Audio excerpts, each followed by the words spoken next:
it was winter break. My grandparents were set to fly in a couple of hours. But until then, my mom, my dad, and I had nothing much to do. My dad suggested we watch the movie Krampus from 2015. I couldn't think of a reason why not to fast enough, so we did. Well, now that I've seen the movie, I think that there's some interesting things going on in Krampus. And I think, or at least I want to believe, that working through them can help open up other questions about the wider realm of Christmas movies, and in fact even the concept or the meaning of Christmas, the season, etc. itself. Not much happens in the first leg of Krampus before the horror stuff comes into play. The film opens with a montage of people beating each other up on Black Friday. My mom made a comment when we were watching the film, expressing her fatigue at this image, at the event it describes and its mode of description. Growing up, she was so big in on that type of shopping, waking up early, staking out in long lines outside stores, etc. But these days, she doesn't really even care anymore. The joy's gone. Krampus didn't come out this year. The film released in 2015. But this opening image already depicts a different kind of Christmas from the one I experienced as Christmas of the present day. This is what I will be talking about in this video. Until the titular Krampus shows up, the rest of the film is basically what you'd expect from a Christmas movie. That's not a horror Christmas movie. Daddy's Home 2 meets A Christmas Story meets, I don't know, the Hallmark formula or something like that. That is, family strife, conflict at the dinner table, strange family members come to visit over the holidays and you're stuck with them, etc. Well, anyways, eventually the Krampus crew arrives. This is what I'm calling Krampus's henchmen or whatever that attack the main characters, which consists of a scary gingerbread people, scary snow people, a ravenous teddy bear, a carnivorous or at least boa constrictor-esque Jack-in-the-Box, a fanged angel, a toy robot with Edward Scissorhands-like hands, and so on. I think it's the majority of the creatures Krampus uses to attack/kill people. There might be some other guys as well. And obviously Krampus is there too. Anyways, the movie ends and you can figure out the rest yourself. What I'm interested in is what these guys look like. The narrative impetus for Krampus's arrival in the film is that Max Engel, the 12-year-old boy, more or less the main character, writes a letter to Santa saying how he wishes Christmas could go back to how it used to be. Back when his parents weren't fighting, when his sister spent time with him, when his cousins, I don't know, etc., etc. Max's cousins find the note and read it aloud at the dinner table, making fun of his childish desires. This breaks out into a whole thing, and anyways, after dinner, Max is frustrated in his room. In the heat of the moment, he tears up his letter to Santa and does one of those classic Kevin McAllister type, genie type wishes and says something like, "Arg, I hate my family. I wish things were better." Whoosh, Krampus crew on the way to fuck up the day and punk him for ever wanting things to change for the better. Before I get to what's the point of this, to what I'm interested in with the looks of Krampus crew, I'll tie up the explained logistics of Krampus, the guy, how he operates in the diegesis. Later in the film, Max's grandmother reveals that when she was a little girl in Germany, an animated sequence shows an idyllic countryside image is suggestive of the white ribbon. She wished for Christmas to be better, or whatever, since at the time, everyone was all fighting each other and whatnot, and no one was believing in Santa. They had lost the spirit of Christmas. This wish summons Krampus, and it seems like he did away with everyone in the whole village. All of them, that is, except the grandmother, who Krampus left alive as a sign to future generations so that people would know that they shouldn't diss Christmas again in the future. Anyways, what I mean to draw attention to here is that Krampus, who is a force of ultimate damnation and violence, is linked via retribution with themes of nostalgia, longing for things to go back to how they used to be, and then sometimes more specifically to a minor iteration of nostalgia that is, don't diss on Christmas. You get what you get, you don't get upset type shtick. Nostalgia is conservative ethos. Krampus is a film that announces itself as interested in turning back the gaze in time, but which also gestures at addressing which also gestures at addressing an approximate contemporaneity. The film released in 2015 and seems to be set in 2015. Note, for example, the presence of an electronic tablet or the mention of cell service. But my question is this: how does one rectify the appearance of recent to 2015 technology with images that Krampus gives of Christmas? The Krampus, the guy, gives of Christmas. What images does Krampus give of Christmas? Excellent question. Well, this is where I finally return to what I mentioned earlier, what they look like of the Krampus crew. I offer that these gingerbread people, etc., all these minions, are images that Krampus gives of Christmas. They are physical, Christmas-aligned entities acting out violence as pro-Santa propaganda, which I associate with Christmas. However, what I want to draw attention to is that these minions, their shapes, and the film's temporal setting don't align. The minions' visages are anachronistic. I argue that this strange discrepancy is not unique to this film, but rather is built into the very mechanism of Christmas. My thesis is that there are no new images of Christmas. Perhaps there cannot be any. Before going further, let me clarify how I find the Krampus crew to be imagistically antiquated. The most recent image among Krampus's minions is the toy robot, which I would associate with the period around the 1960s or thereabouts. His other minions, like the angel tree topper or the teddy bear or the jack-in-the-box, I would guesstimate that they date back to around the earlier 1900s, though probably a few date back way before that by a wide bit more. Displaying older images matters because these images have connotations embedded in or associated with them. The gingerbread cookies, for example, point back to a homely, handmade image of Christmas. While I think one could argue that the film demonstrates how this tradition of Christmas is handmade remains present to this day via Toni Collette Mom's fancy home-cooked meal that the visiting relatives find overly complex and therein repulsive, I feel that the mediating artifacts such as the blowtorch she uses to make the creme brulee complicate this rustic connotation of a homely and handmade Christmas epitomized in gingerbread cookies. Additionally, that the mom's food is so repulsed by the visiting family and so quickly moved on from suggests that this practice is a marginal practice and not the main thrust of the desired 2015 Christmas experience. The temporal antecedents of the minion seems to be in contention with Krampus's nostalgia-related fury, though. The minion appears in the images of an earlier time, and yet they come to kill you if you wish to go back.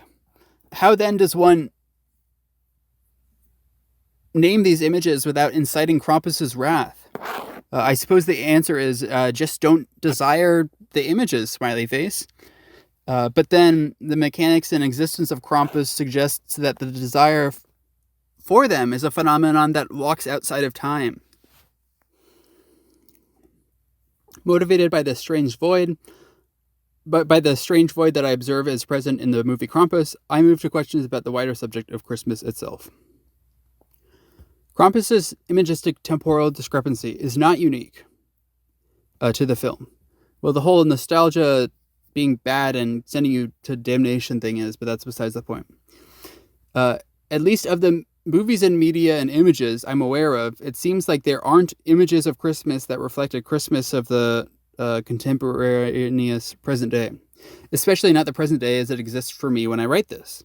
In general, Christmas is imaged with Christmas trees with presents and candy canes, and gingerbread cookies and mistletoe and et cetera, et cetera. Well, my sense is that these images have fed into themselves on loop for a while. Christmas is Santa, Santa has a Santa hat is Christmas, etc. Well then, what authority grants these images meaning? How does mistletoe come to mean Christmas? What makes an image Christmassy or not? The best answer I can come up with is that Christmas images say what Christmas looks like. In other words, Christmas doesn't pre-exist, but it is a product of images. I still don't know how to make up for the temporal void, but I have a few more questions before getting there.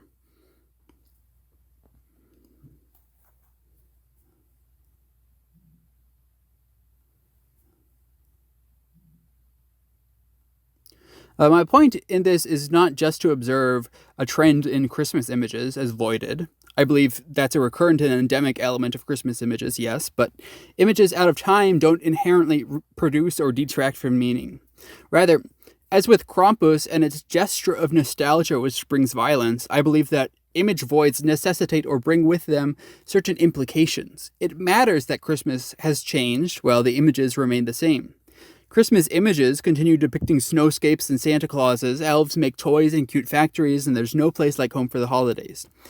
But how much is it still the case that these are true? What do these images do? I'll start with the breakdowns in signification regarding Santa Claus and his elves. As much as Christmas images try to raise parents versus Santa Claus as a site of discourse, I think it's basically a red herring. Rather, I'm concerned with how images of Santa Claus and elves that depict them as if they were real take credit for the labor of thousands of millions of people across the globe. Laborers in manufacturing industries, laborers working to harvest raw materials to source this manufacturing, laborers working in stores or driving packages to warehouses or driving semi-trucks between states or countries or continents, laborers working in cargo ships, etc., delivering and transporting goods across the globe. In a sense, the images of Christmas that depict Santa and elves and reindeer as delivering packages and joy across the world get at something real about Christmas. That it's an enterprise that connects and moves through the globe.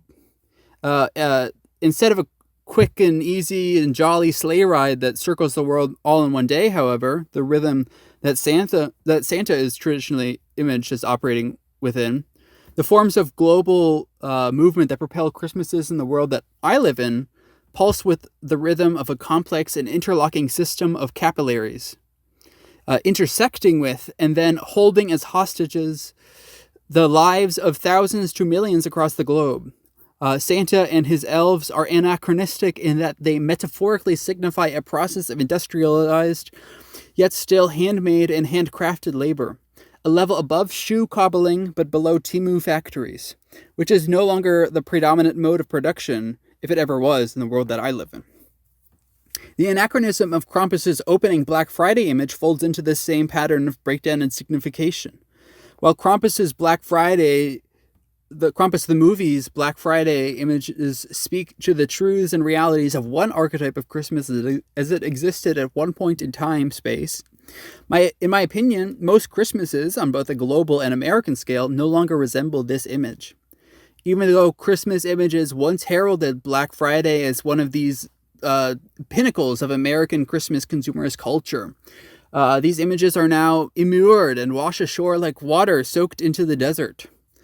The capillaries that bore through the elf equivalents of my world, laborers that is, have become twisted and tied up in capitalism in a newly online and global kind of way. Through Cyber Monday and other arbitrary sale days, Amazon and other billion-dollar shipping conglomerates fractured Black Friday across the week, thus decentralizing the event's practices. With shopping cloistered, the in-person aggression of Black Friday is no longer readable. This is not to say that Black Friday has been vanquished. Surely it continues in spouts here and there, but that the national Christmas phenomenon, well, it's out of fashion. I don't intend to cast judgment as to whether this change is good or bad. I mean only to point out an example of how one element of Christmas images pulses independently from the weather and compressions of time. Continuing, images of Christmas that depict snowy landscapes and winter wonderlands also fail to address the changing nature of Christmas today.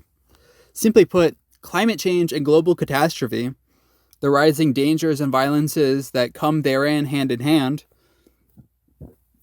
have reduced the prevalence of snowfall in the world. Based on my anecdotal experience, snowfall has observably decreased from even when I was in elementary school to now, just out of college.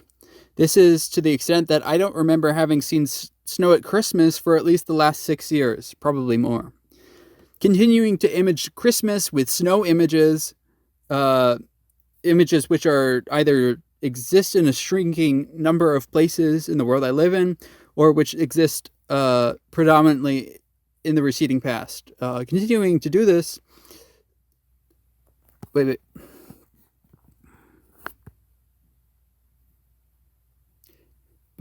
And yet, there's a continuing trend of imaging Christmas with snow images, something that either exists in a shrinking number of places in the world that I live in, or which exists predominantly in its receding past.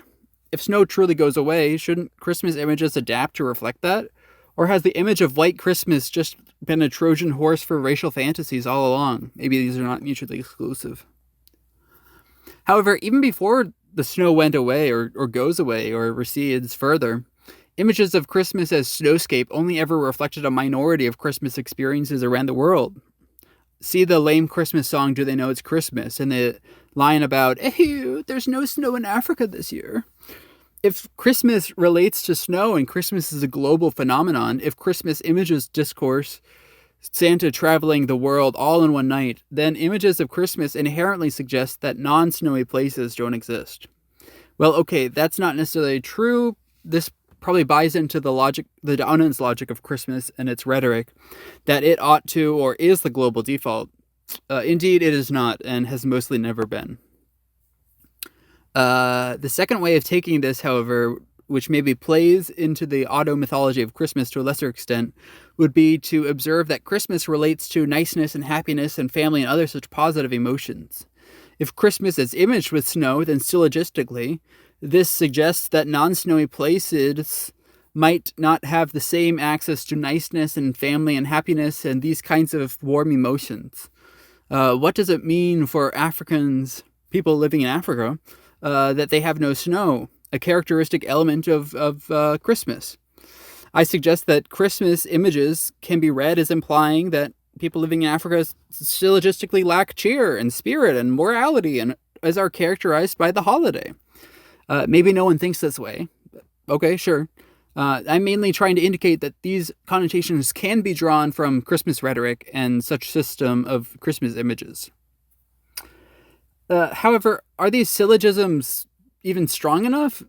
Does the argumentation that I sock puppet within them even rise to the level of good faith? Are these hollowed or hollow? Am I breaking out of or buying into Christmas images? Well, I'm not sure. Before I start going into chaos, let me go on one last detour. I traced in the prior section 2 ways present-day Christmas circumstances peel off from conventions surrounding Christmas images. While this is a crisis of contemporaneity for me, I surely expect that the rituals and practices of Christmas to mutate in the future. For this reason, I avoid using the term modern, as I find it premises that what is new and the precedent now will remain as such, and simply put, I don't think it will. I can't see how it could. Conjunctively, I want to avoid falling into the trap of saying that whatever is happening in my recent contemporaneity is altogether new and different from how the arrangements of time and space and the world have been up until now. I'm talking here about Christmas images, and thus I feel it necessary to address the fact that Christmas practices don't come out of nowhere. There's a concerted genealogy undergirding them, and the tradition they draw from is important insofar as it inflects upon how archetypes of Christmas are imaged.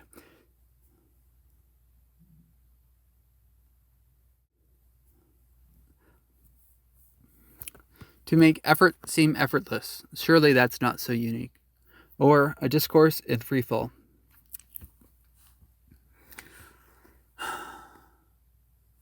Now I start plummeting. When did Christmas images fall out of sync with the present? I feel this is a question I trace in the contours of what I've just moved through. I can't say for sure. When Home Alone first released, were its images contemporary? Is that what Christmas felt like, looked like, was composed of back then? Probably the answer would be yes and no. Parts of the no come from that the film points to other Christmas images, especially the ones that came before. The image of the church or the image of whatever else. Was there ever a time when Christmas images were correct? Are they doomed to always fall out of synchronicity, forever lagging farther and farther behind? It feels like this is a rather extreme and maybe even conservative prognostication. Conservative because it demands that the ontology of image does not change. The world changes inevitably, and surely its changes are multitudinous. In fact, I would go so far as to say that the etymology, the very Christian tradition purporting to generate the original Christmas, it changes as well. I would go so far as to say that Christ isn't intrinsically in Christmas. The Democrats or whoever didn't take him out. Time did, language did, gravity did, erosion did, capital, and time indeed again did. And so what seems right to me right now is that etymology is not constant. It is not inherent. Not even genealogy can foreclose. Even though it may inform, it cannot contain. Christmas is so big right now. It's an industry of its own. Naturally, it wisps off little by little into erraticism, spinning unintentionally into new... Maybe there aren't any misnomers in the world at all. In the whole world, in the whole history, maybe Christmas is different now. And maybe the images know it, and maybe I know it, and maybe not. And maybe that will change, and maybe not. But how do you image anything?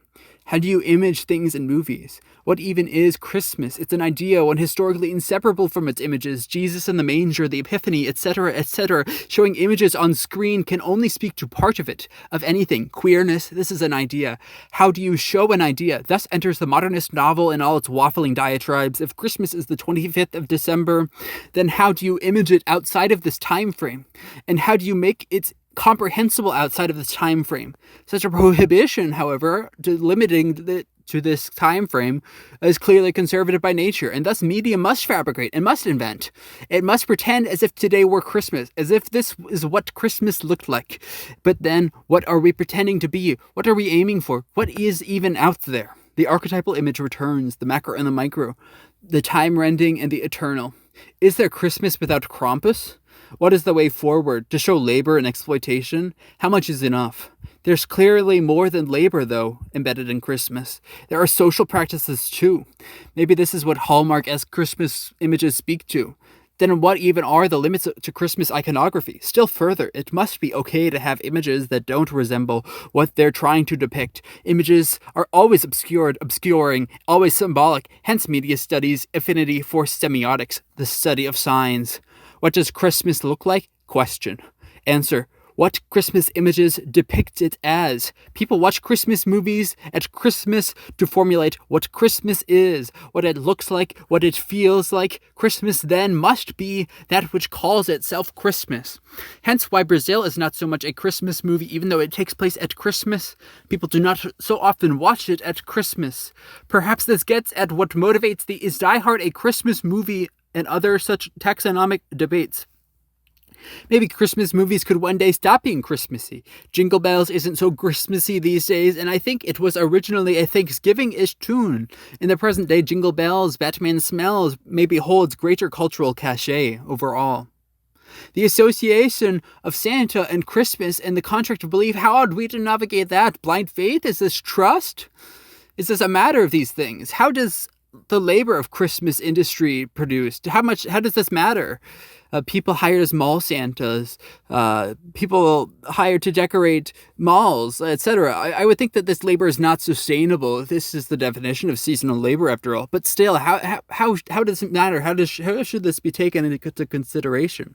Is Christmas required? Has it succeeded in building a niche for itself that needs itself? Probably a few years ago now, maybe 4 or so, maybe 5. Maybe 4. My family ordered duck for Christmas from a Chinese restaurant because explicitly that's what, quote, they do in the Christmas movies, end quote. So I think it's just one Christmas movie. Anyways, media images foreclose what Christmas can be. The Christmases that haven't been imaged, I wonder if maybe they can't even exist.